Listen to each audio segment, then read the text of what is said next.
the 49ers have not struggled with any, and knock on wood, but especially compared to previous seasons, they Yeah. always started with their main running back out.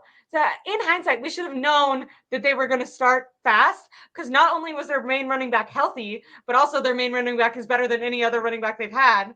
And all the injuries that they have had, whether it's Debo, it was just bruised ribs.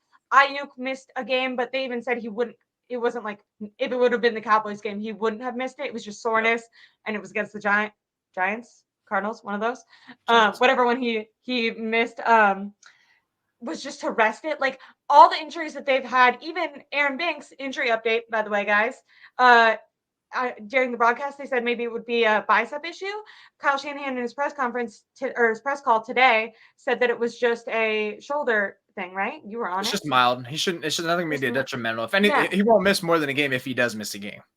So a huge contributor to their win streak might just be the crazy injury luck that they've had, especially compared to other years. And so if we want to see this play continue in the playoffs and in February when it matters, I think that'll be their main competition. Like it doesn't look to me right now like it's a team that they have to be scared of.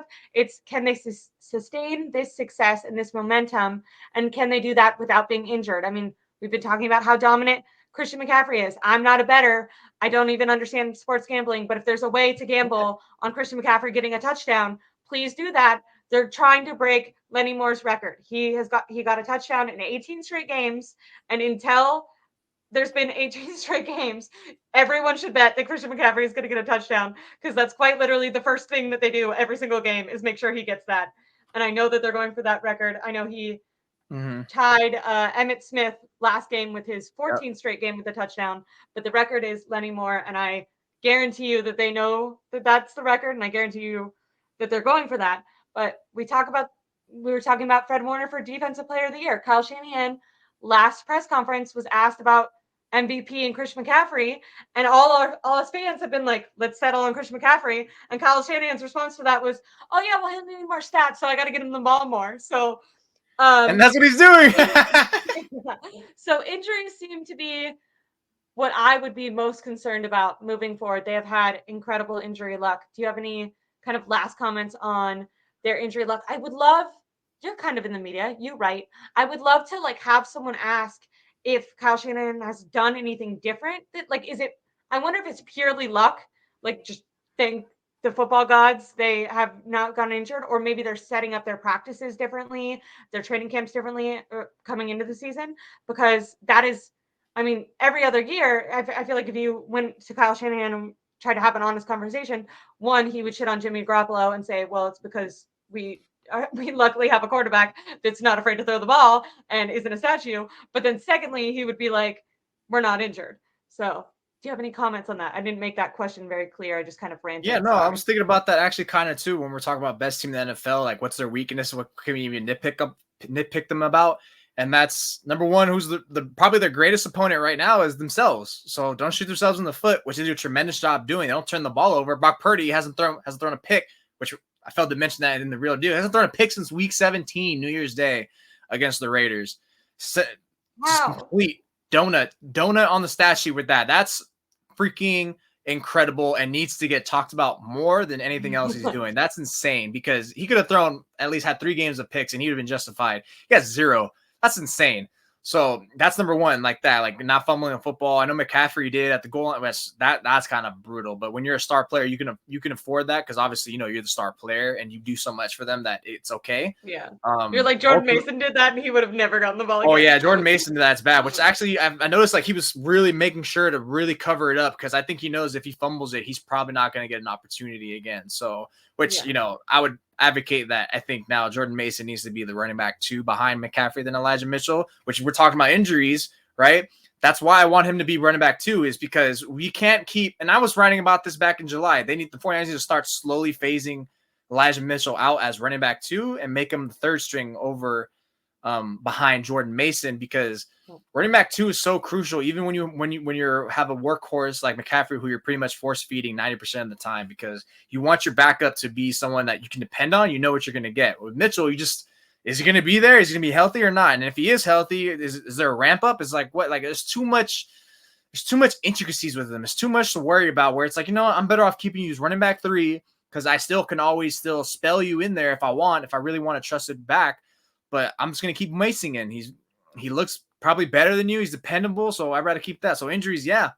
And I don't know if it's necessarily anything that they've done differently in terms of keeping everyone healthy. I think it's partly because they don't really have as many injury-prone players on their team. Like, who's really the injury-prone players? It's George Kittle, Deebo Samuel, and Elijah Mitchell at the top. And those 3 have, Mitchell's already missed time. Deebo Samuel's banged up, which is normal. George Kittle almost missed the first game. He was banged up.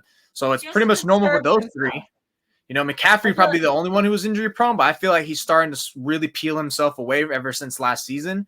So he's still kind of fringe for me. I'm considering the workload he's getting, because I can't think of anyone else who's really injury prone. Eric Armstead, Javon Kinlaw. I mean, Kinlaw said he did something different himself. So that wasn't the 49ers. He said he did something different himself. So I'll take his word. I think right now it's like, yeah, it's luck. People taking things different. They don't have as many injury prone players. So it's all working in their favor right now. Nothing's been detrimental yet. And for their sake, you better hope that, like you said, knock on wood, that's keep it continue, because that's really so far it's going to be the number one thing that knocked them out. And I mean, it did knock them out. It knocked them out of the playoffs last year when Purdy got hurt. Because personally, to me, if he stayed that game, I think there's a good chance they win that game. So you hope you keep this health going with Purdy and all these other players, especially McCaffrey. And then at that point, who's really going to stop you or slow you down? Yeah. Mr. Corey says, do you guys want Chase Young in a trade? I do. And when we're talking about injury-prone players, I'm not super. I mean, for what I think that they would ask for, I don't think Chase Young would be a target that I would go after. Especially they just added a D lineman. And yeah, although he also has struggled with injuries, but as a backup, I think it's a little bit easier to get on those things. But I totally agree with.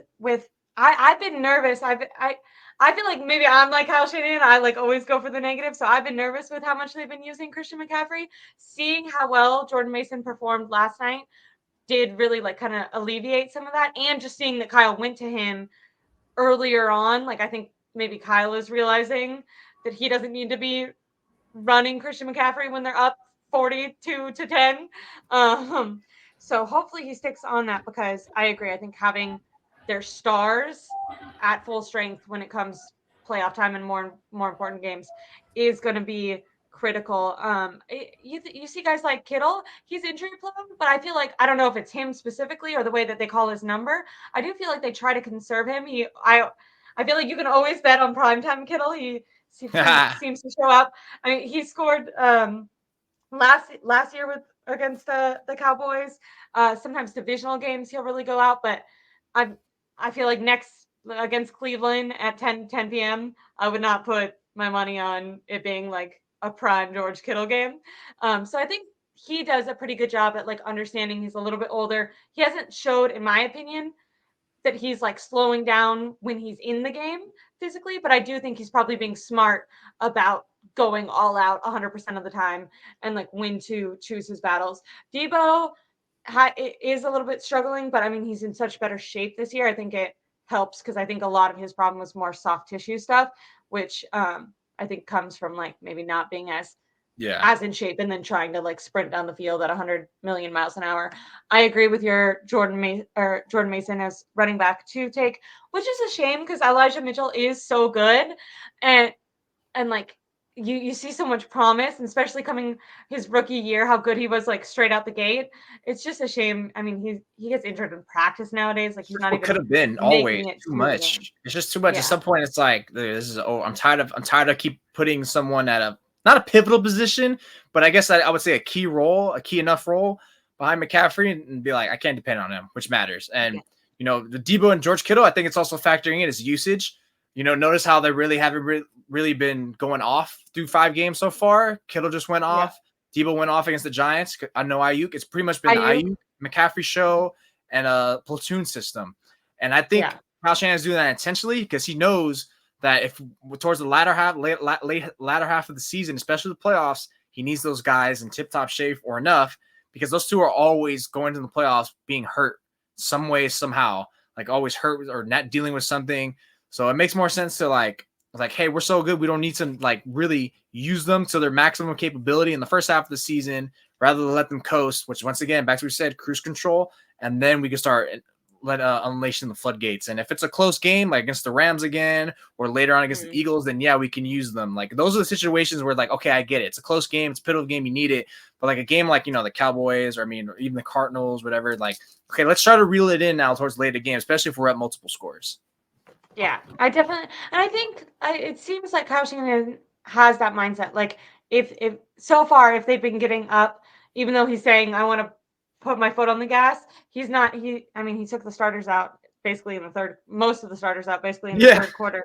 And someone commented, Mick Flair commented about Ray, and I just want to say, if Debo does get hurt, or even if he's not hurt, but we are up, or the 49ers are up, Ray McCloud did such a great job at stepping in for the Debo role last year that I would definitely get him the ball more in those situations where maybe you want to rest Debo.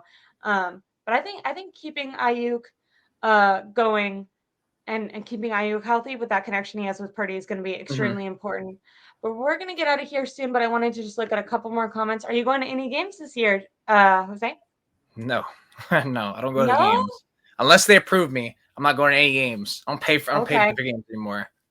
Okay. Yeah, you Are gotta get you? it so that you write for the team. I'd make them like send you gotta get them to send you. What is all Fan Nation doing? Be like, sign me Well, up. that's what the Niners are doing. You gotta ask them. They don't like me. Okay. I'll send them a personal letter. Do it. Excuse me, sir. I'm not sure how many more games I'm gonna go to. I went to the first couple games and it was extremely fun. Do you prefer watching games in person or in your house? To me, it depends on kind of what you're in it for. If you're in it for the experience, in my opinion, I loved being at the game just for the to feel the stadium, to feel everyone. But if I'm trying to really pay attention and talk to it, I feel like now that I've been trying to do this little hobby, I have so much more respect for one, everyone that does this, and two, maybe it's just because I'm ADHD, but I have to be like so focused. Because I'll just normally I'm just like looking away talking, and then I look back and I'm like, there was a touchdown. What happened? So nowadays I'm like staring at the TV. I'm like, okay, he threw the bottom again.